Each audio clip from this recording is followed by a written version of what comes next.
ở chơi ở học ô thì ta sẽ quá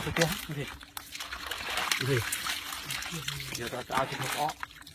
chăm đào khai dùng ớt lên bây giờ một người ngày ta trên một ó dùng ngon ôm tàu ngon chỉ cho tôi ở trên một ó đào khai thử 200 giờ một chưa được tiêu không ngọt không ngày cho được mấy ngon bên đây ngọt quá được nới ngọt quá